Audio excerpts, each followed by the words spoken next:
बिस्मिल्लाहिर्रहमानिर्रहीम। Welcome to YouTube channel. My name Abdul Majid Kalandari. बहुत सारे मेरे स्टूडेंट्स हैं, वो कहते हैं सर जो लेट की टेस्ट हो रही है ना, आप उस पर कोई वीडियो जो है ना वो रिकॉर्ड करके फिर भेजें। आज मैंने सोचा बहुत सारे मेरे स्टूडेंट वैसे भी थे, वो कह रहे थे सर जो ला एडमिशन टेस्ट है ना उस पर वीडियो ओवरऑल भरें। उनमें कौन कौन सी चीज़ें हैं। फर्स्ट ऑफ ऑल मैं आपको LLB के बारे में समझाऊंगा कि LLB it stand for bachelor of laws. सही है, पहले ये हो रहा था कि ये 3 साल की थी, अभी ये 5 इयर्स हो रही है। तो एडमिशन आप LLB में तब भी लेंगे जब आप लेट पास करोगे। क्या पास करोगे? इसको बोलते हैं लेट ला एडमिशन टेस्ट। तो इसमें 100 मार्क्स हैं, 50 पे पास है। कुछ पोर्शंस हैं जो उन्होंने इधर रखे हैं, तो जो तकरीबन 6-7 क्वेश्चन हैं। तो अभी आते हैं उस पर। फर्स्ट ऑफ ऑल इसमें ये इंटरनम साइनोनिम का जो पोर्शन है ना, इंटरनम साइनोनिम है, वो है 20 मार्क्स का। ये वोकेब आप ज़ाहिरी बात है से ये हाई लेवल की टेस्ट नहीं है। It is very easy test as compare to CSS and PMS। वो उसमें तो बहुत सारे टफ वर्ड आते हैं ना, इसमें इतने टफ नहीं आएंगे, बिल्कुल इजी वर्ड्स होंगे। तो आप इस तरह के कोई मेट्रिक तक वोकेब याद कर लो, या एक पीस ग्रामर की वोकेब है, वो आप तकरीबन 1000 के करीब वर्ड होंगे। इंशाल्लाह उधर से आपके वो वर्ड लग जाएंगे। ये हो गए 20 मार्क्स होते हैं। इंटरनल 10 इंटरनल होते हैं, 10 साइनल होते हैं। उसके बाद फिर आ जाते हैं इसमें जो दूसरी टॉपिक है हमारी एसे है, जिसको हम शार्ट एसे या एक्सपांशन बोलते हैं। ये होगा 200 वर्ड्स का, 15 मार्क का है, 15 मार्क्स है इसमें। फिर आ जाते हैं पर्सनल स्टेटमेंट, जिसमें हमारी 10 मार्क्स हैं। वो आप उर्दू में लिखें या इंग्लिश में, किस तरह लिखना है मैं इंशाल्लाह today I will tell you how to write on personal statement. First of all what we call personal statement, what the definition of PS। फिर आ जाते हैं उसके अलावा मैथ आपकी 5% होगी, उर्दू आपकी 10% होगी, उर्दू में वोकेब दे देते हैं।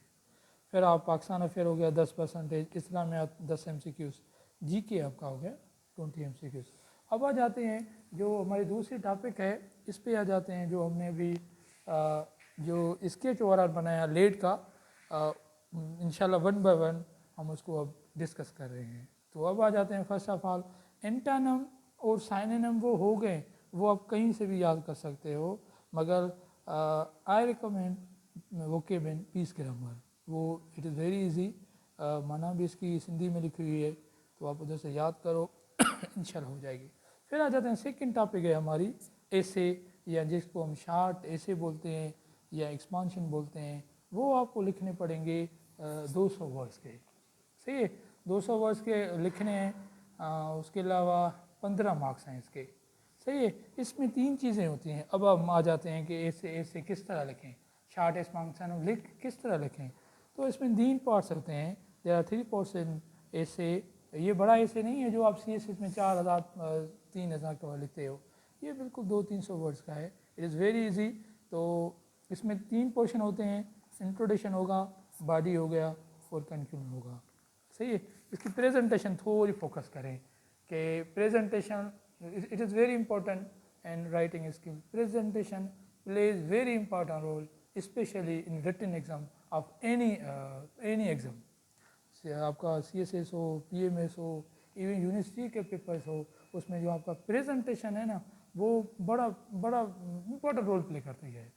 फॉर एग्जांपल एक स्टूडेंट है, वो विदाउट प्रेजेंटेशन कोई चीज़ लिख रहा है तो उसको उतनी मार्क्स नहीं मिलेगी दूसरे स्टूडेंट जिसने प्रेजेंटेशन पे फोकस करके चीज़ों को डिफाइन किया हुआ है। फर्स्ट ऑफ ऑल ये देखो कहाँ शुरू हो रहा है, कहाँ से शुरू हो रहा है, कहाँ ख़त्म, इस इधर आपको फोकस करनी है। बहुत सारे वो स्टूडेंट होते हैं ना, वो इस तरह करते हैं कि फॉर एग्जांपल तो उसको कहेंगे ना लिखो कोई चीज़। अभी मेरे पास स्टूडेंट है, वो भी कुछ चीज़ लिख के है, वो इसी तरह लिख के है। ये देखो इधर से शुरू करेगा, इधर से शुरू करेगा, इस तरह इस तरह इस तरह इस तरह इस तरह, बस इस तरह। कोई पता ही नहीं चला कहाँ से शुरू हो रहा है कहाँ ख़त्म हो रहा है, मगर वो चीज़ें बहुत अहम होती हैं कि कहाँ शुरू हो रहा है कहाँ ख़त्म हो रहा है। इसको हम बोलते हैं प्रेजेंटेशन। कहाँ शुरू हो रहा है, कहाँ से ख़त्म हुआ, बीच में क्या लिखना है, later we will discuss on it. फिर बॉडी आ जाएगा, बॉडी में दो पैराग्राफ दे सकते हैं या एक पैराग्राफ दे दो, 200 वर्ड से ना एक काफ़ी है बस। फिर तो तीसरा आ जाता है हमारा कंक्लूजन आ जाता है। कंक्लूजन कहाँ शुरू हुआ कहाँ ख़त्म, इस पर फोकस करें आप। Kindly look at presentation of everythings. हर एक हमें कपड़े पहने हुए हैं ना, ये सही इनकी सिलाई नहीं हो, जो हमारा खिस्सा है वो कहीं और साइड पे हो तो वो सही नहीं लगेंगे। ये भी एक चीज़ की बनावट ही है। तो हम आपको नहीं देखेंगे, जो एग्जामिनर होगा वो आपको चेक कर नहीं देखेगा, वो आपका पेपर देखेगा, पेपर से पता चल जाएगा तो ये पर्सनैलिटी कौन सी है, इस पर्सनैलिटी का मकसद क्या है। साइकोलॉजिकल बोलते हैं, जब आप लिखोगे ना राइटिंग से पता चल जाएगा कि जो उज़ैर है उसकी राइटिंग कैसी है, जो फरीद है उसने क्या लिखा है। इस तरह जब बहुत सारे मेरे स्टूडेंट्स हैं तो वो पता चलेगा जब आप सही लिखोगे, फिर पता चलेगा कि हाँ ये स्टूडेंट ये कहीं अच्छे टीचर से पढ़ा हुआ है क्योंकि इसकी प्रेजेंटेशन सही है। अब आ जाते हैं हम कि इंट्रोडक्शन में 3 पार्ट्स हैं, इंट्रोडक्शन, बॉडी और कंक्लूजन। जो इंट्रोडक्शन है ना, आप उसमें 2 चीज़ें आ जाती हैं, एक कनोटेशन और दूसरी डिनोटेशन। कनोटेशन में ये होगा, थोड़ा मैं समझा लेता हूँ आपको। कनोटेशन में ये होगा, कोई भी टॉपिक हो, आप जो इंट्रोडक्शन लिख रहे हो उस टॉपिक के हिसाब से लिख रहे हो, उस टॉपिक के हिसाब से लिख रहे हो, उस टॉपिक को ही कैच कर रहे हो। कहने का मकसद है जो टॉपिक दी हुई हो आपको कि एग्जाम में बाबा इस पर लिखो, आप उस पर ही लिख रहे हो, उसकी मीनिंग पे लिख रहे हो, ये आपका डिनोटेशन है। जैसे मैं बोलूँ honesty is the best policy, अब आप ओवरऑल जो लिखोगे शुरू से लास्ट तक वो ओवरऑल डेफिनेटली ऑनेस्टी होगा, ये आपका डिनोटेशन। कनोटेशन इस तरह होगा जो आपको टॉपिक दी उस पर ना लिखो, उसका मकसद कोई और हो। जिस तरह मैं करूँ सक्सेस एज मेनी फादर्स, अब आप बताओ जो कामयाब बंदा हो रहा है उसको बहुत सारे बाप है, इस तरह नहीं है। ये आप लिखोगे जो कामयाब हो रहा है उससे बहुत सारे रिलेशंस बनते हैं, उसको बहुत सारी इज्जत मिलती है, बहुत सारे बंदे उसको जानते हैं, अनजान बंदे भी उसको जानते हैं, ये है सक्सेस एज मेनी फादर्स। तो अब जो एक्चुअल वर्ड्स है हम उस पर नहीं लिख रहे, कहीं और उसको लेके जाते हैं, ये हो गया आपके कनोटेशन हो गए। फिर आ जाते हैं बॉडी में, 2-3 एग्जाम्पल दे दें। कंक्लूजन जब आप लिखोगे आपको एक चीज़ ज़रूर पुट करनी है, तो कंक्लूड आप ज़रूर लिखोगे। मैंने कहा ना इधर ये है, देखो इधर आपको लिखना है तो conclude the discussion it is right side that, फिर आप उसको लेके जाओगे, सही है। फिर ये था आपका little bit about short essay, short expansion. ये आपका तकरीबन 2 पेज का होना चाहिए, मिनिमम 2 पेज का। जिस तरह ये 1 पेज है ना, आप देखो ना इधर से हाँ हमने इधर से शुरू किया यहाँ तक ख़त्म है, कितने पेज हो गए, कितने पेज हुए हैं, 2 पेजेस हुए हैं, 2 पेज इनफ हैं, और दो words it is very minimum आप लिख सकते हो। अभी इसने मेरा एक स्टूडेंट ही है, उसने तकरीबन मैंने उसको भी दिया कि what are the impacts of corona, around I think जैसे 300-400 वर्ड लिखने होंगे। देखा हो जो लिखा है आपने, इधर ही करो, ये इधर ही करो, तो वो भी आपको मैं दिखा देता हूँ।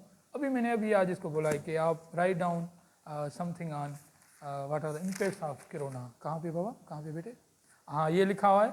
अब आ जाएँ इस पर, ये माशाल्लाह इधर से शुरू किया और I think with in 30 minutes ने लिखा है। अब ये हम वर्ड काउंट करेंगे कि अराउंड ये 300 हो जाएंगे, मगर वेरी कहने का मकसद प्रेजेंटेशन सही नहीं है, कहाँ लिखा कहाँ शुरू किया ख़त्म ही नहीं चल रहा, पता ही नहीं चल रहा। तो अभी ये देखो, ये लिखें सब आप जिसको बोलोगे वो लिखेगा, मगर जो सही तरीके से लिखना है ना वो आपका काम है। थोड़ा ही लिखो, सही लिखो, विद प्रेजेंटेशन के साथ लिखो, इंशाल्लाह यू विल बी सक्सेस। तो ये अभी इसने लिखा माशाल्लाह अच्छा लिखा है, बहुत लिखा है, मगर प्रेजेंटेशन नहीं है, और एक ही पैराग्राफ लिखा है।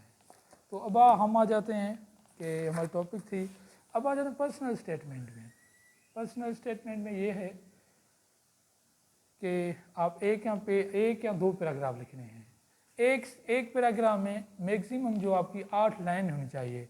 एक जो पैराग्राफ है उसमें कितनी लाइन्स होनी चाहिए, एक पैराग्राफ है उसमें कितने सेंटेंस होने चाहिए, 8 सेंटेंस होने चाहिए। फिर आपकी मर्ज़ी है जितने बनाओ, मगर जो ये नीचे लेवल पे टेस्ट है इतनी टफ नहीं है, तो आप उस हिसाब से उसको अटेम्प्ट करोगे, सही है। फिर आ जाते हैं कि कोई भी पर्सनल स्टेटमेंट 10 मार्क्स का है, 200 वर्ड्स लिखने हैं, अब ये इसमें ये होगा कि जब आप कोई टॉपिक लिख रहे हो तो फर्स्ट आप उसको आप टॉपिक सेंटेंस लिखोगे, जो भी टॉपिक दे। फॉर एग्जांपल हम कह रहे हैं कि हैदराबाद में जो रोड का सिस्टम है वो सही नहीं है, तो हो सके वो आपको कहे कि हम अब क्या करें इसको। जहाँ कोई पर्सनैलिटी आ जाती है उस पर आपसे पूछे कि आपकी राय इस इमरान खान के बारे में क्या है, फिर आप क्या, उसमें 3-4 चीज़ें होती हैं। फर्स्ट ऑफ ऑल आप स्टार ले लें, कोई भी टॉपिक ले रहे हो स्टार ले लें, फिर आप उसका हिस्टोरिकल बैकग्राउंड बताओगे। जिसका कोरोना हो गई है ना, तो मैं कह रहा हूँ आप कोरोना के बारे में कुछ बताएं। तो कोरोना बताओगे कि ये एक वायरस है, ये बीमारी है जो सारे मुल्क में फैल गई, तो it is very dangerous disease, आप इस तरह इसको लेके जाओगे। फिर आप इसके तारीख हिस्टोरिकल ज़रूर लिखोगे, हिस्ट्री कहाँ शुरू हुआ, उधर कितने टाइम में स्प्रेड हुआ, फिर कहाँ कहाँ तक जा, हमारे मुल्क में कब आया, इस तरह उस टॉपिक को आप लेके जाओगे। तो ये हिस्ट्री हो गई, फिर हिस्टोरिकल बैकग्राउंड होगा, फिर आप लिखोगे इम्पैक्ट लिखोगे। तो इम्पैक्ट ये चीज़ें हैं। पर्सनल स्टेटमेंट का मैं कहने का मकसद, कोई भी बंदा हो आप उसका तारुफ करवाएं, जो उसकी अच्छी चीज़ें हैं वो लिखें, 200 वर्ष पूरे हो जाएंगे, नेगेटिव पे जाएं ही नहीं। ये भी आपका फ़ायदा है। अगर आप देखो ना उसका तारुफ करवा के नेगेटिव पे चले जाते हो, ये फिर इम्पैक्ट आपका नेगेटिव पड़ेगा। वो आप समझेगा कि बंदा ही ये नेगेटिव है, उस टॉपिक को, हाँ नो डाउट टॉपिक नेगेटिव, आप कोशिश करें उसको पॉजिटिव में लेके जाएं। तो ये थी टॉपिक इस पे। पर्सनल स्टेटमेंट में इसमें 2 या 3 पैराग्राफ होने चाहिए। लिखना क्या है, हिस्टोरिकल बैकग्राउंड होगा, फिर आप उसका इम्पैक्ट लिखें, मेरिट और डीमेरिट्स लिखें। फिर आ जाता है जीके का पोर्शन आता है। जीके का पोर्शन जो है इसमें आई थिंक 10 मार्क्स का है। देखो, let me check how many marks of GK. हाँ 20 मार्क्स हैं जीके के। जीके में क्या क्या आ जाते हैं, हेड ऑफ स्टेट आ जाते हैं, हेड ऑफ कंपनीज आ जाते हैं, हेड ऑफ डिपार्टमेंट आ जाते हैं, जैसे चीफ ऑफ आर्मी स्टाफ कौन है, सुप्रीम कोर्ट का चीफ जस्टिस कौन है, कैपिटल आ जाते हैं, सिंध का कैपिटल कहाँ पे है, इस्लामाबाद का कहाँ पे है, वर्ल्ड लेवल पे जो फेमस कंट्रीज़ है उस हिसाब से पूछ सकते हैं, करेंसीज पूछ सकते हैं, ऑर्गेनाइजेशन, बलूचिस्तान हो गया, बांग्लादेश, इंडिया, ये तो ईरान हो गया, ये तो हमारे नेबर कंट्रीज़ हैं ना। We should know about all very important things about these countries in order to get maximum marks. फिर मिनिस्टर्स, वाटर डेवलपमेंट का कौन सा मिनिस्टर है, एनर्जी का मिनिस्टर कौन सा है, इस तरह कुछ। सीएम के नाम 4 सीएम हो गए हैं ना, पीएम के नाम कौन सा नंबर है ये पीएम का। फिर आपको फाइनेंस मिनिस्टर हो गए, गवर्नर हो गए, चीफ ऑफ आर्मी स्टाफ हो गए। तो इस तरह ये जो जनरल चीज़ें आ जाती हैं करंट अफेयर में। तो अब आ जाते हैं हम इस्लामिक स्टडीज़ में। इस्लामिक में जो पिलर्स हैं, नमाज, हज, रोज़ा, ज़कात। नमाज कब फ़र्ज़ हुई, नमाज में कितने फ़राइज़ हैं, ज़कात कब फ़र्ज़ हुई, ज़कात में टोटल कितने निसाब हैं, गोल्ड पे कितना है, सिल्वर पे कितना है, इस तरह आपको ये चीज़ें देख। हज कब फ़र्ज़ हुआ, रोज़ा कब फ़र्ज़ हुआ, नमाज कब फ़र्ज़ हुई 2 हिजरी में, हज 9 हिजरी में, इस तरह आप जो है ना याद करोगे। फिर इसमें सोर्सेज हैं, हदीस, कुरान, इज्तिहाद, जिहाद। फिर पानबी करीम सल्लल्लाहु अलैहि वसल्लम पूछ सकते हैं कि ये साइन कब पैदा हुआ। उसके अलावा होली वार्स कितनी हैं, 87, 88 या अराउंड 87 टोटल वार्स हैं। फिर वो बदर कब हुई, खंदक कब हुई, इस तरह पूछ सकते हैं। फिर आ जाते हैं पाकिस्तान अफेयर पे। पाकिस्तान अफेयर में जो फेमस चीज़ें हैं, जैसे पाकिस्तान की ड्रेस कौन सी है, नेशनल ड्रेस, नेशनल हमारी जो गेम कौन सी है, नेशनल हमारा हीरो कौन है, नेशनल पोइट कौन सा है, इस तरह चीज़ें वहाँ आ सकती हैं। Famous symbols of Pakistan. फिर बॉर्डर आ सकते हैं, ईरान से कितना है, अफ़गानिस्तान से कितना है, गवर्नमेंट किसकी है, इससे पहले किसकी थी, पीएम कौन सा है। फिर आप कैपिटल पूछ सकते हैं, पाकिस्तान हो या नेबरिंग कंट्रीज या famous countries of the world. तो that is all about Pakistan affair. अब हम आ जाते हैं उर्दू में, मीनिंग पूछ लेते हैं, कभी कभी वर्ड देते हैं उर्दू में, इसकी माना क्या, इसकी माना क्या, इसकी माना क्या। फिर मैथ में पूछते हैं, मैथ में फैक्टर्स पूछते हैं, बिल्कुल आसान होते हैं, एलसीएम होती है, और फार्मूला पूछते हैं, प्लस माइनस क्या है, माइनस में प्लस क्या होगा, किसी कोई भी नंबर हो जिसके ऊपर जैसे 1000 हो, इसके पावर जो है 0 है, 1 के बराबर होगा, पाई का वैल्यू क्या है, इस तरह पूछ सकते हैं। So that is all about.